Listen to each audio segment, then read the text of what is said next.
वर्ष 2023 में संकटी श्री गणेश चतुर्थ का व्रत कब है, यानी कि गणेश चौथ का व्रत कब है। ऐसे तो चतुर्थी हर एक माह में पड़ता है, लेकिन माघ मास के कृष्ण पक्ष के इस चतुर्थी का बहुत विशेष महत्व है। इसका जो है महिलाएं व्रत करती हैं और गणेश जी का विधिवत पूजन करती हैं। इसका बहुत ज़्यादा शुभ फल देने वाला होता है। पुत्र की इच्छा वाले करते हैं या पुत्र के दीर्घायु के लिए, पति के दीर्घायु की कामना के लिए यह व्रत किया जाता है। बहुत ही महत्वपूर्ण व्रत है। अब 2023 में यह कब पड़ रहा है, इस पर जानते हैं।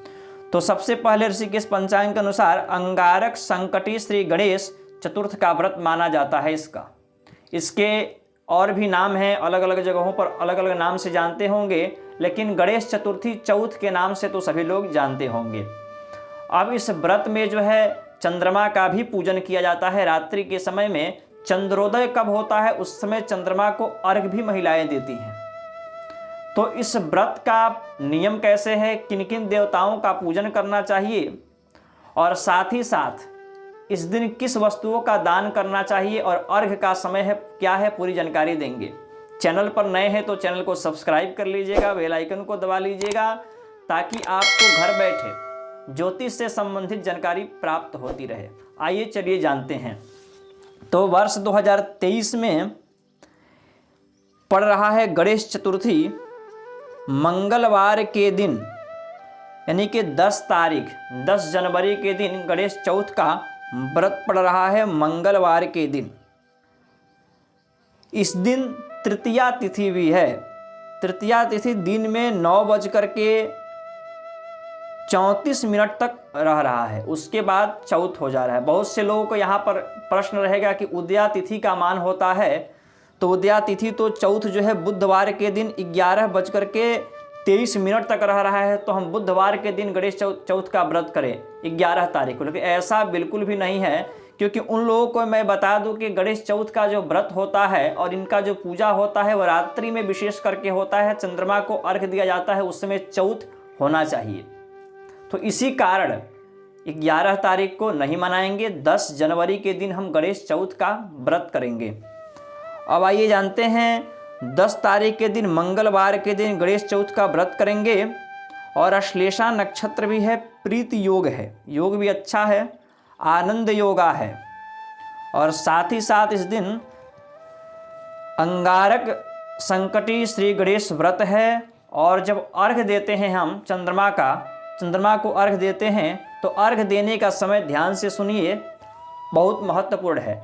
8:22 पर चंद्रमा को अर्घ्य देने का समय है।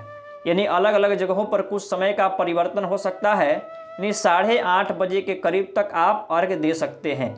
यानी आप बहुत सी जगह ऐसा होगा कि चंद्रमा 8:22 पर उदित होंगे और बहुत से जगह पर नहीं होंगे, तो 8:30 बजे तक तो सभी जगह उदित हो जाएंगे।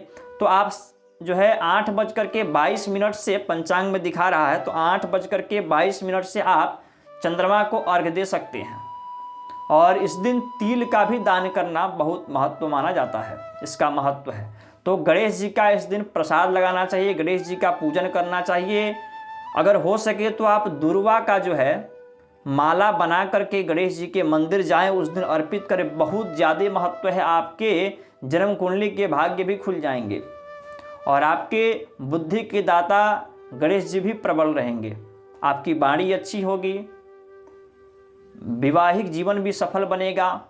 तो इस दिन आप गणेश जी को दुर्वा का माला बना करके गणेश मंदिर में जा करके अर्पण कर सकते हैं। लड्डू का भोग लगाएं और तिल का लड्डू का भोग लगाएंगे तो और अच्छा माना जाता है। इस दिन तिल का दान भी करना चाहिए और चंद्रमा को अर्घ्य देना चाहिए।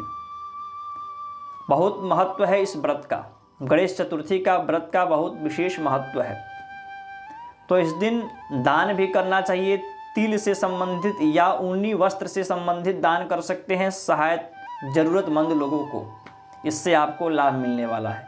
तो गणेश चतुर्थी का व्रत हम 11 तारीख को नहीं मनाएंगे, 10 तारीख को ही मनाएंगे। रात्रि 8:22 पर चंद्रमा को अर्घ्य देंगे और प्रातः काल जितना पहले हो सके, यदि ब्रह्म मुहूर्त में आप जग जाते हैं, उसके बाद स्नान ध्यान करने के बाद विधिवत गणेश जी की पूजन अर्चन करते हैं और इस दिन मंगलवार का दिन पड़ रहा है, साथ ही साथ हनुमान जी की पूजन करते हैं, शाम के समय में अर्घ देते हैं चंद्रमा को, और दिन में हरि नाम संकीर्तन करते हैं, देवताओं का स्मरण करते हैं, कीर्तन करते हैं, भजन इत्यादि करते हैं, बहुत लाभ मिलने वाला है।